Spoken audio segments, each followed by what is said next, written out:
dia mbola ankafaliana indray no iarabananao any atokantrano any manaraka televiziona malagasy ato anatin'ny mety hotetry ny andro amin'ity takarivan'ny faraiky amby roapolo ny volana jolay 2024 ity kasika an'izay toetry ny andro izay dia mahazo vahana kokoa raha ny rivotra mangatsika saika manerana nosy ho an'ny rapisy manokana zany hoe hidina ny maripana amin'ny ankapobeny izany.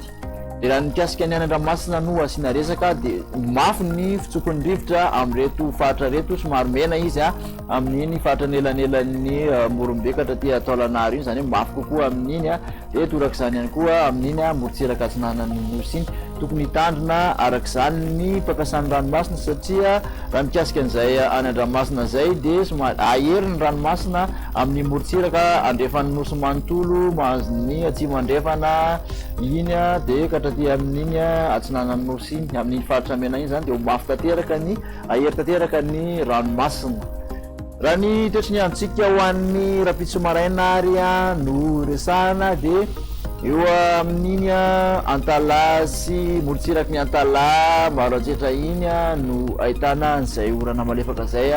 ny maraina ahitana dianjavona kosa ny avoatany manontolo mahazo ny tendrony avaratra iny maina tanteraka any amin'ny faritra sisa.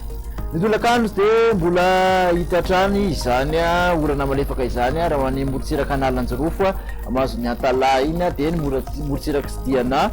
nilatsinanan'ny faritra Sofia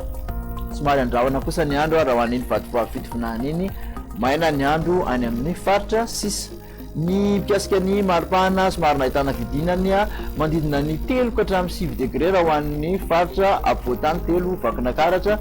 mety latsaka hatramin'ny 2 degré zany ho an'iny nelanelan'ny vakinakaratra sy analamanga iny mahatratra hatramin'ny 20 ka hatramin'ny 2 eo ho an'ny morotsiraka andrefan'ny nosy raha toka 17 ka hatramin'ny 20 aty amin'ny morotsiraka atsinanan'ny nosy. Raika amin'ny 30 degré celsius kosa ny maripana ambony indrindra hita maeva tanàna mainty rano amin'ny tendrony avaratra iny zany mandidina ny 19 ka hatramin'ny 20 raha ho an'ny faritra ampovoan'ny tany ary 14 ka hatramin'ny 17 amin'ny morotsiraka atsinanana 19 ka hatramin'ny 30 kosa any amin'iny morotsiraka andrefan'ny nosy iny.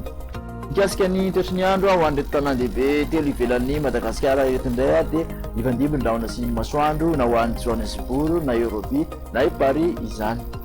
Ny toetry ny andro ho an'ny nosy manodidina ny Madagasikara indray dia i Maurice ihany no ahitana orana tandrifin-drahona andrahona ny andro raha ho an'ny La Réunion Seychelles ifandimby ny rahona sy ny masoandro ho an'ny Comore raha toka ibalika tanteraka kosa ny masoandro ho an'ny Mayotte. Dia izay indray no masaka azo nototranao tamin'ity anio ity fa manasanao amin'ny manaraka indray veloma tompoko.